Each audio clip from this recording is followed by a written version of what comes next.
Welcome to Hang the Holly. I'll introduce you to Screaming Orphans as we take an inside look at artists in the latest episode of the Celtic Christmas podcast. The Snows That Melt the Soonest is the fourth episode of 2020 and show number 58. It features Christmas music from Runa, Stephanie Clausen, David Pedrick, Matt and Shannon Heaton, Steel Clover, Mark O'Connor, Mark Gunn, Decaden, Andrew D. Huber, The Rogues, Sherry O'Mara, Abbott's Cross, Riley, Screaming Orphans, Pryden, and The Jig Is Up. The show is generously brought to you by the patrons of the Celtic Christmas podcast on Patreon. Please show your Celtic Christmas cheer. Make a pledge to support the show. If you enjoy it, you can rate the show or post comments on Apple Podcasts or your favorite podcatcher. Subscribe to the podcast at CelticChristmasPodcast.com. And now on to Screaming Orphans. This four-person, all-women band hails from County Donegal, Ireland, and despite the loneliness that is hinted at by their chosen name, they are actually all sisters, with parents.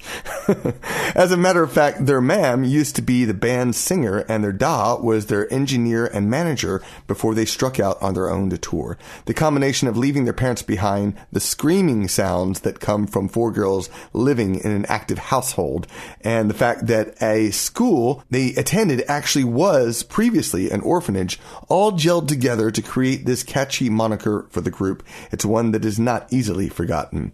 The girls started music young, eventually evolving into a pop rock band in their teens, and over time they just continued to blossom. The band began performing locally and their circle quickly began to expand. Before long, the ladies were chosen to play at a concert in Kildare, where known names such as Christy Moore and Sinead O'Connor were also performing. O'Connor chose the four to tour with her as her backup singers after this, and they also opened up for the artists on the Gospel Oak tour. This extended into other opportunities, including touring with Baba Mal and recording tracks to the likes of Peter Gabriel, Joni Mitchell, and the Chieftains. Since those days, the Screaming Orphans have become a well-known band in their own right, appearing on both the iTunes World Music Charts and the Billboard World Music Charts, among many other accolades.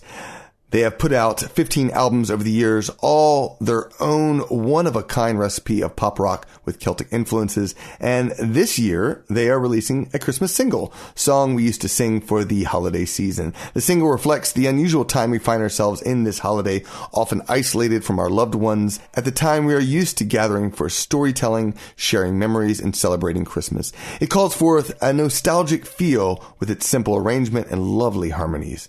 An original track the band collaborated with songwriter John Spillane to craft a holiday song that focuses in on warm memories and togetherness at a time when these ideas are most often highlighted.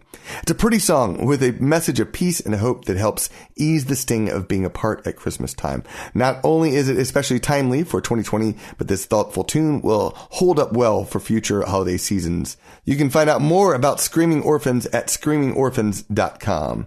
If you hear music you love in the Celtic Christmas podcast, then support the artists, buy something from them, sign up to the mailing list, and share the episode with your friends on social or in your community. The Celtic Christmas podcast is free to enjoy, however, it is supported by the generosity of Celtic music fans like you over on Patreon.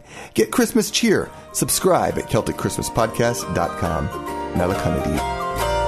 The year is almost over, Christmas is nearly here. Let's make a new tradition and share our Celtic cheer.